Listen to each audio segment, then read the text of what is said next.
want to tell you a really difficult story, and one that I have carried, as you will know, for 45 years as an experience as a brand new pastor. 45 years ago this month, I was in now my fourth week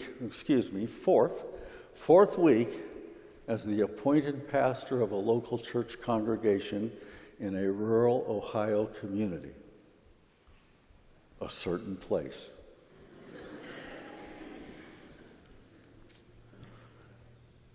I had graduated just 2 months before from Duke University, where I had received my Master of Divinity degree, which qualified me for all things spiritual.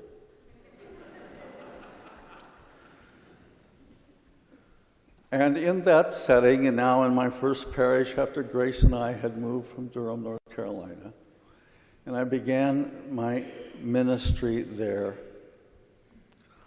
I received a phone call one afternoon from an individual who identified herself as a brand new mother, who was not a churchgoer, but she very much wanted to come and talk to me in the church. And could we arrange a time so that she could come when she could bring her newborn baby boy with her? So the time was set and the moment came, and there she was in my office study in that little church.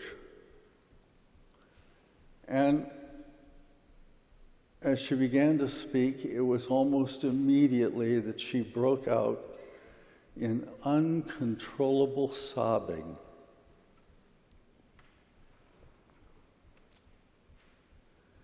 And in the midst of her prayer, her tears, sobs, she related to me as best she could what had happened in her life and their lives, the family, at the birth of her little boy that she had there with her. It might have been the details of that certain place have faded a bit. Could have been a prolapsed umbilical cord in a critical moment. But whatever happened in the birth of that little boy, he was deprived of oxygen to the brain long enough to sustain a significant brain injury. And the result was, as she sobbed out her story, that little boy would never be able to develop very far and would need significant care across the years of his life. She was, as each of us can imagine, and perhaps, and certainly with which we can empathize out of our own experiences, what that would mean and how devastating that was. And as she related all of that to me, she then went on to say words that I never, ever anticipated. She was not a church-going person. She was not a person of any faith tradition. She said that of herself. But she relayed how this problem, this crisis in her little boy's life was affecting her, and how her husband was in his grief becoming angry and was angry with her, and their marriage was in a torpedo spiral. And then she said this: "Will you teach me to pray a prayer that works?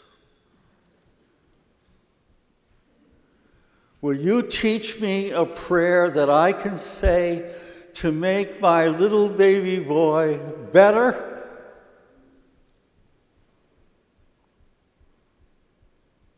I've heard that if you ask, you will receive.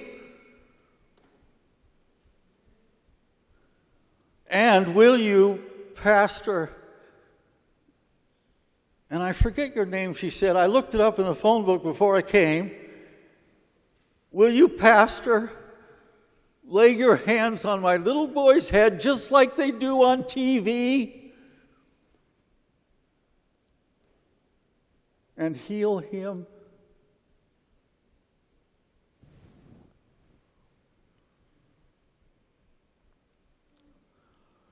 Now, I relate that to you, and let me just step back a minute.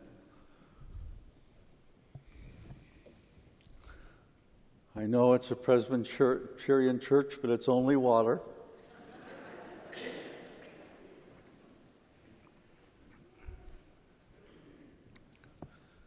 I relate that story to you that is so difficult for me to tell. And remember,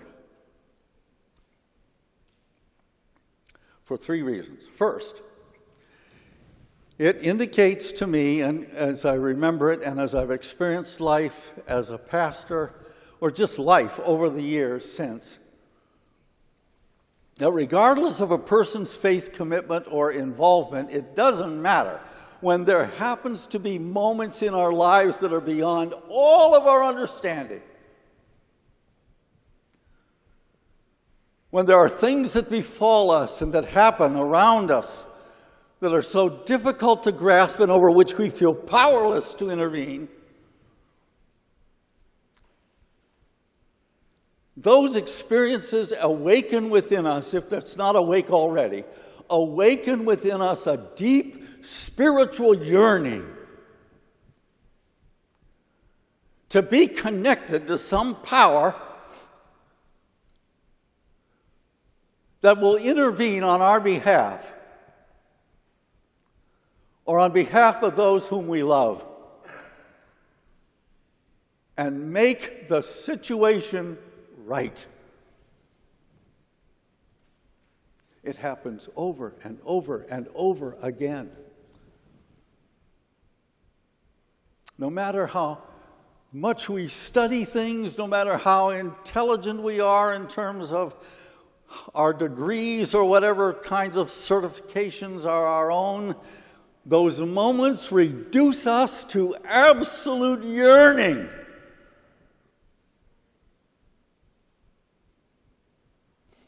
I tell you that, secondly, because in those moments, as she relayed that story to me, I desperately wanted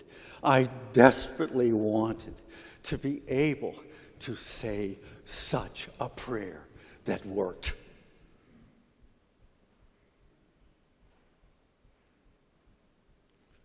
I wanted to fulfill that deep need that she was experiencing.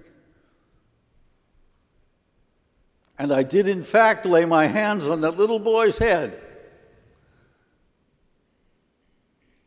and pray for his healing.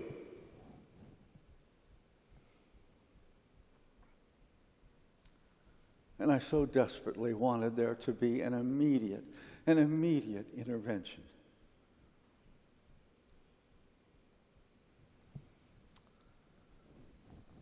And I tell it to you for the third reason,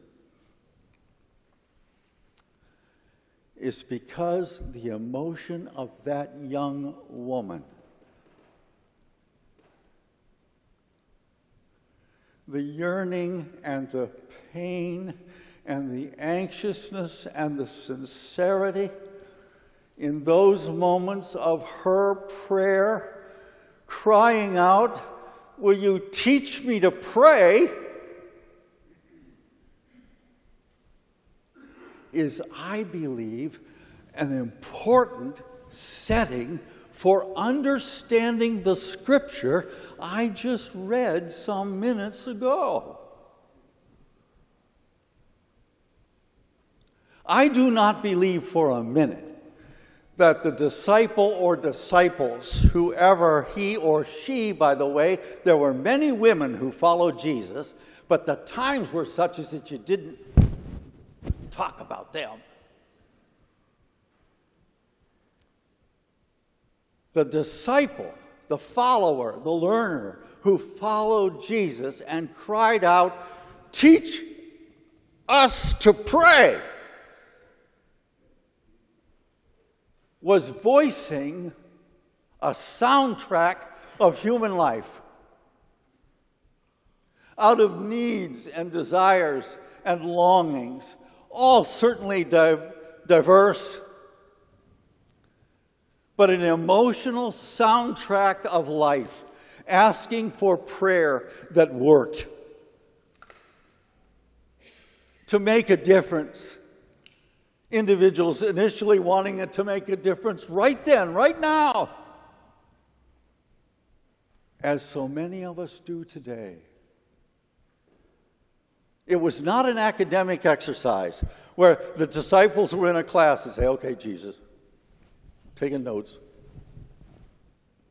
teach us to pray." I don't think it was that at all.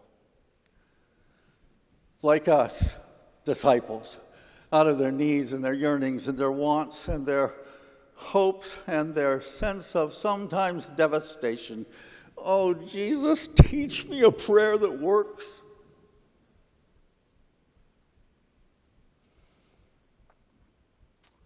And Jesus responds in the prayer that for 2,000, think about it, 2,000 years has brought people together in a common prayer. We can say it by rote, many times we do, but that is said billions of times, I believe, every day. It's a prayer that unites us as followers of Jesus and as even followers of nothing at all. Perhaps in our desperate moments, people refer to the prayer because it's not a theological prayer that's consistent with a particular denomination. It speaks to our need, and its message is important, essential to our spiritual development. It holds us as United Methodists and Presbyterians together. Can you imagine that? And individuals can argue about whether you should say debts or debtors or trespasses, as some people used to fight about in all traditions, missing the complete point. But Jesus gives this unifying prayer that speaks to human need, and it is indeed a prayer out of the soundtrack of life that works.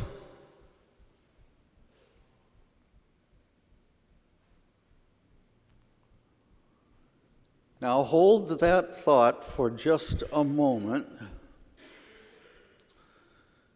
while I tell you quickly, I hope, another story.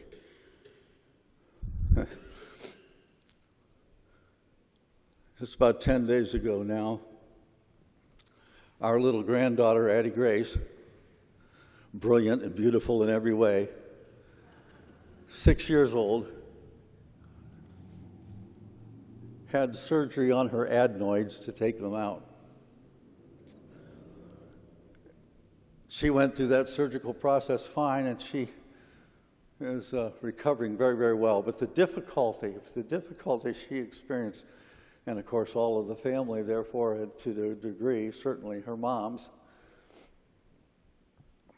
was that after the surgery, Addie had to be quiet for about a week.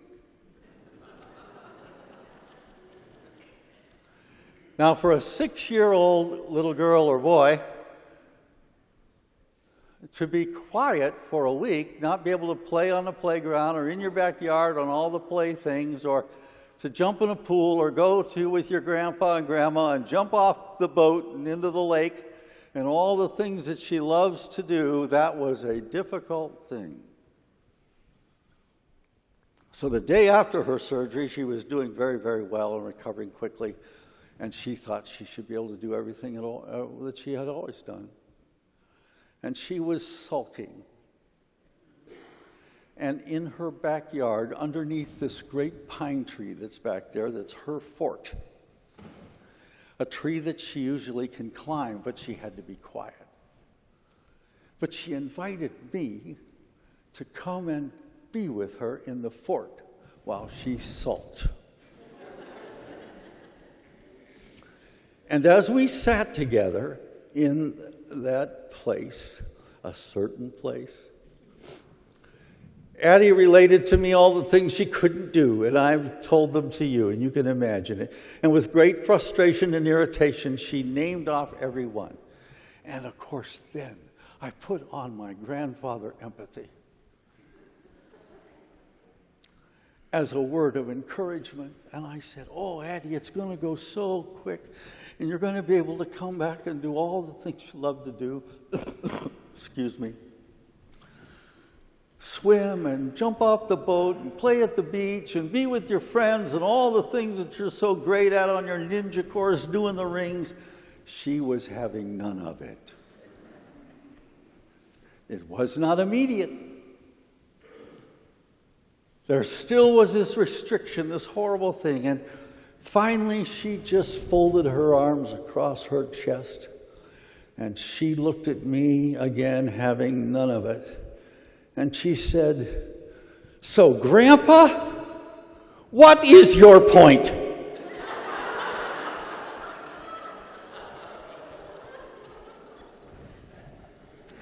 Maybe you are asking, as my granddaughter did, "Preacher, what is your point with all this stuff today?"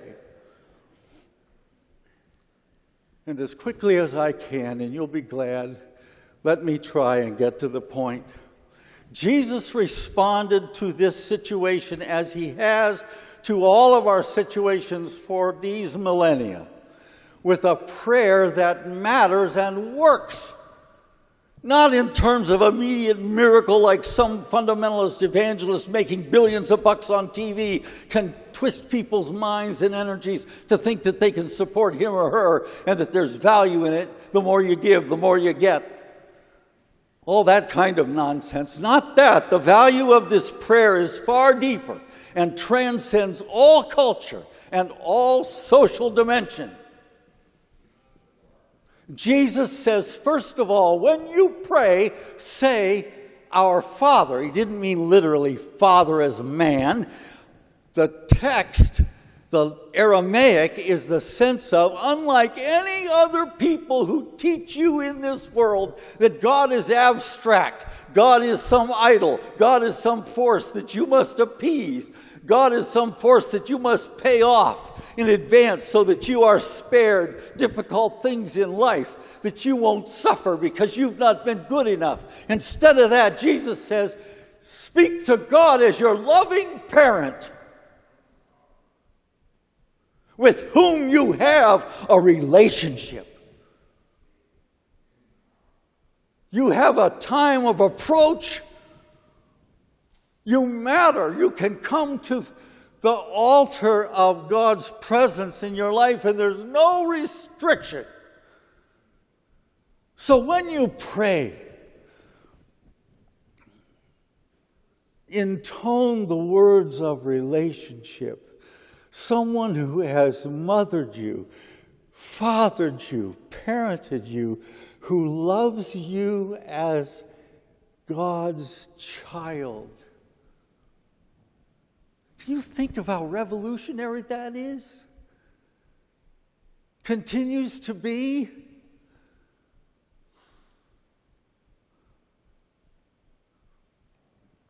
And then, according to Luke, Jesus says, hallowed. Say this, hallowed be your name. What's that? It's the affirmation that here is this creator that is of the universe, of which we know so little, but the part we know is so much. This creator has birthed us, given us a spirit, a relationship as a daughter or son,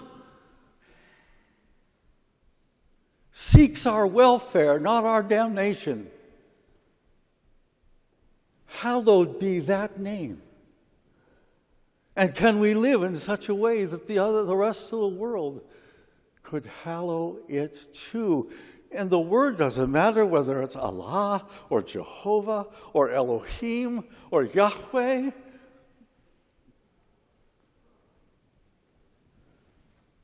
Hallowed be that name that is beyond our understanding.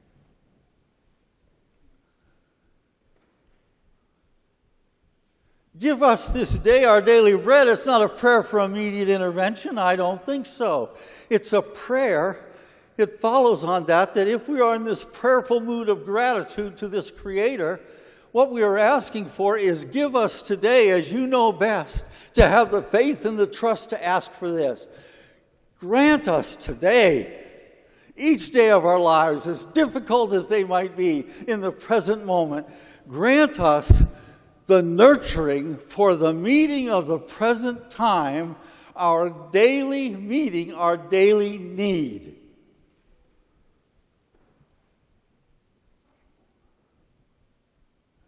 I think about how important that is. Can you imagine any other reason why people will say this prayer in Thanksgiving, at the birth of a child, at a wedding? Why we say this prayer when we're standing at the chasm of an open grave of a loved one? That we say this prayer on any and every occasion, it seems, and it's not just by rote. That's what this means. Seeking our daily bread to face life as it comes, with the assurance that we are God's redeemed child, and that there's purpose and meaning in life, and as tough as it is, and sometimes it's awful, that there is a point, Grandpa.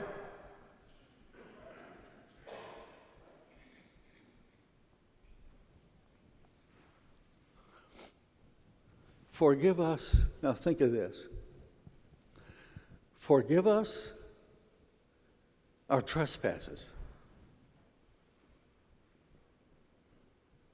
as we forgive those. This is Matthew's language, but it's certainly Luke's sense. As we forgive those who trespass against us. You can find that in the 6th chapter of Matthew. It appears in the 11th chapter of Luke, but the words that change is the sense is the same. What's that mean? It's the concept of ethics and morality that is so constantly needed that you and I make a commitment. You think about this. This is tough. But it's what makes things better. We make a commitment as followers of Jesus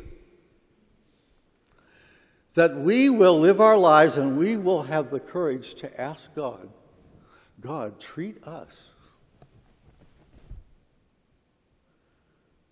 in the same way we treat others. Now, when I'm on Interstate 71 and someone cuts in front of me,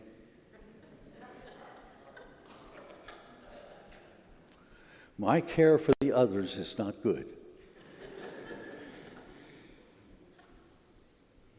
But can you imagine the reminder of the spiritual nourishment to live a life that seeks to be in that relationship and that approach every day? To trust God and ask God, treat me as I've been treating others. It's an ethical call, to be an ethical call and a moral call, to be involved in life and in the world in such a way as that it transforms it. And it's work.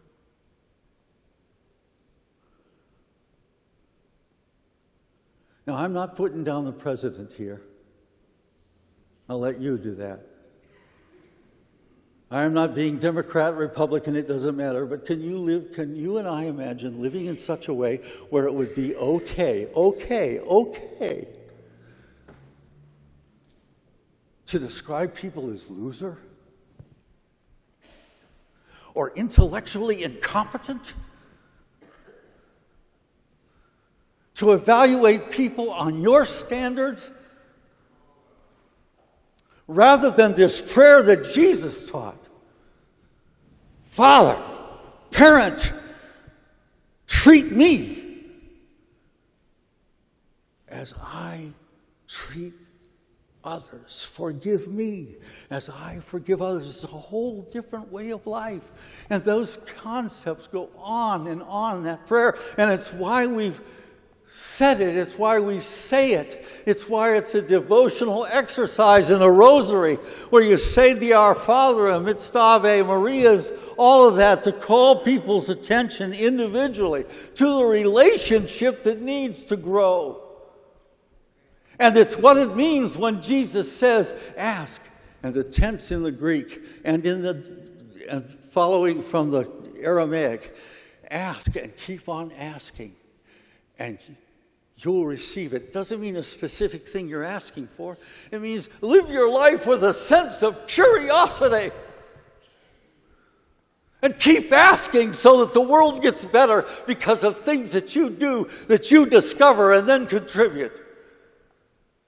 Not maybe as some world-famous scientist, but just as a loving person in your life. Hey, I've learned, by the way, that this really helps.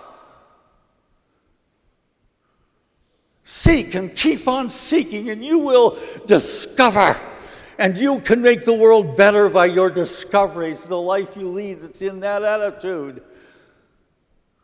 And seek and keep on seeking, and you'll find it. Find what? Fulfillment, a sense of joy, of hope, of purpose, even in the midst of what seems to be chaos and what's breaking up around you. It's why people dedicate their lives across these 40 years and more so that little children less and less are born with defects. Why we can even do remarkable things in utero surgery. Why we have great mechanical changes and understandings in every walk of life, because people have been asking and keep on asking and seeking and keep on seeking and finding and sharing. It's that prayer that comes out of the soundtrack of our life. Oh God, teach me a prayer that works. And God has, and God does, and God will do. And Grandpa, that's the point. Amen.